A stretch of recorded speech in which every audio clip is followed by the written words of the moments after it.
Mimi ninaitwa Amani Golugwa, ni naibu katibu mkuu wa Chama cha Demokrasia na Maendeleo Chadema. Kwa masikitiko sana tupo katika maombolezo ya aliyekuwa muasisi wa chama chetu na mwenyekiti wa kwanza wa chama chetu, mzee wetu mpendwa wetu Edwin Mtei, na ambaye amefariki tarehe 19 usiku wa kuamkia tarehe 20, kama ambavyo tulitoa taarifa rasmi ya chama kuhusiana na msiba huu mzito mkubwa ambao umekuja katika wakati ambapo chama kilikuwa katika maadhimisho ya kuadhimisha miaka 33 toka chama hiki kilipopata usajili wa kudumu, kwa maana kwamba siku rasmi kabisa ya chama hiki kilipozaliwa.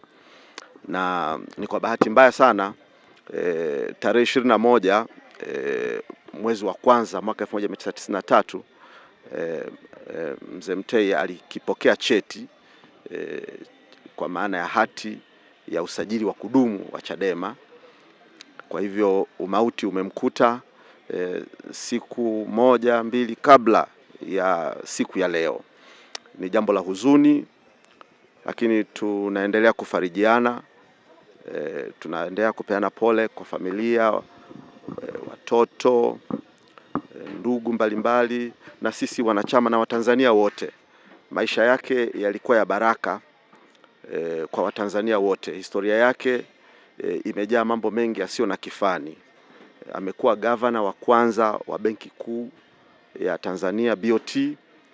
Kwa hivyo mambo mengi ya kimfumo tunayoyaona pamoja na kuboreshwa kiteknolojia yanatokana na yeye mwenyewe, jinsi alivyoyaanzisha. Ni mbobevu, mwenye taaluma ya masuala ya uchumi.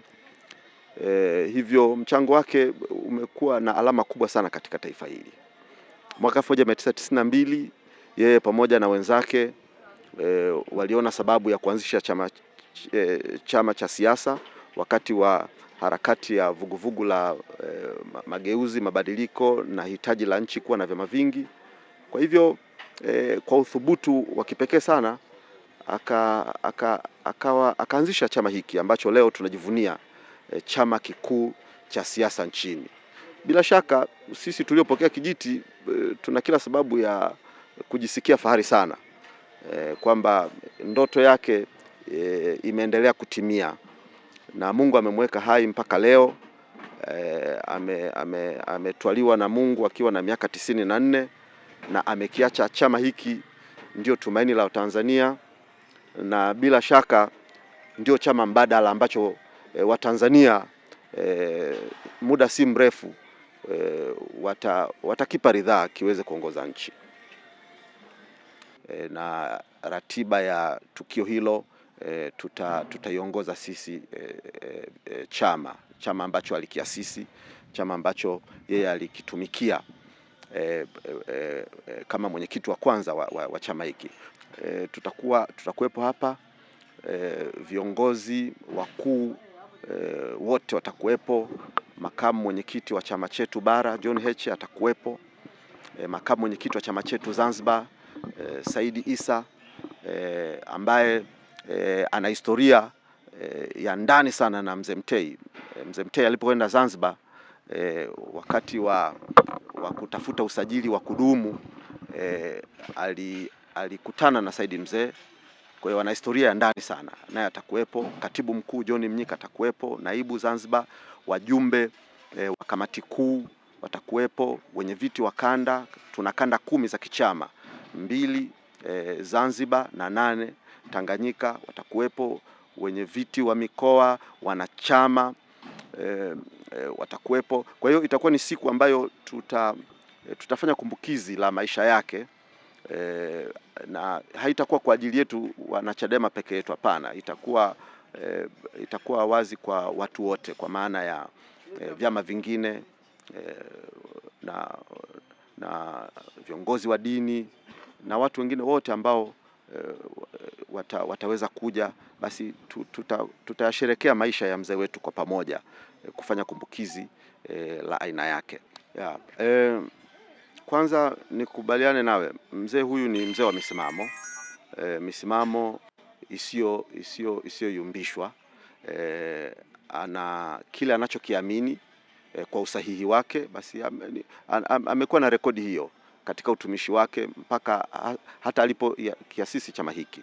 Na wanachadema wenzangu watakubaliana nami kwenye usemi huu ambao aliupenda kusema mara nyingi: hakuna kulala mpaka kieleweke.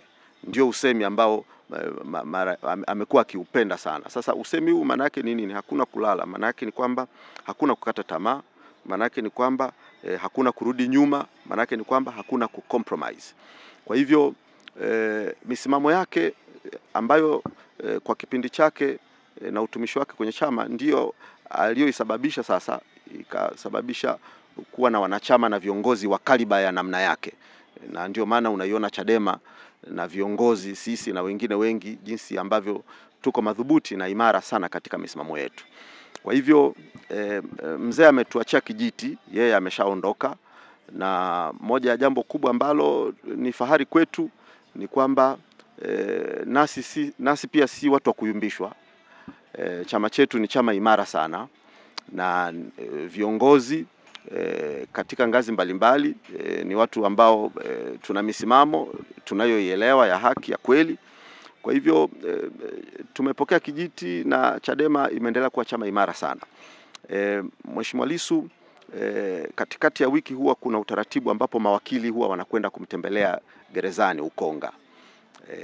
Kwa hivyo tulimtuma mkurugenzi wetu wa sheria na haki za binadamu, wakili Gaston Garubimbi, atakwenda kuchukua ujumbe ambao bila shaka pengine siku ya kumbukizi tutausoma ujumbe maalum ambao mwenyekiti wetu Mheshimiwa Tundu Lissu atakuwa ameuandika maalum kwa ajili ya kumwomboleza na kukumbuka maisha ya mzee wetu. Kwa hivyo kwa ujumla niseme tu Chadema ni chama imara sana, kina viongozi walio madhubuti sana, hatuyumbishwi, misimamo yetu ni thabiti, na lile tunalolitaka ambalo ni la haki, ninyi ni mashahidi.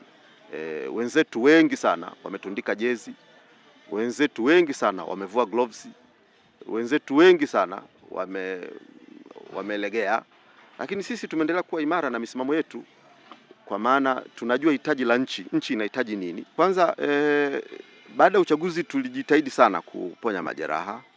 Kwa hiyo wale waliokuwa tayari kupona walipona, wale ambao hawakuwa tayari kupona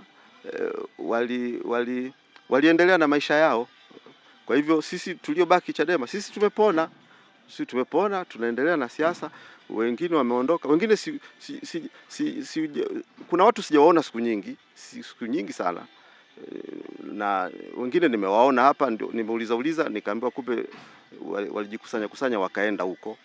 Sasa misiba katika tafsiri za kawaida huwa inawaleta watu, na kwenye misiba ndio hata katika tamaduni za kawaida tu, msiba ukitokea basi ndo ndugu mnakaa, alafu ndo naambiana, wewe unakumbuka siku fulani ulimtukana mwenzako, basi mnasuluhishana. Kwa hiyo kama kuna mtu bado hajapona, basi tutaongea tu,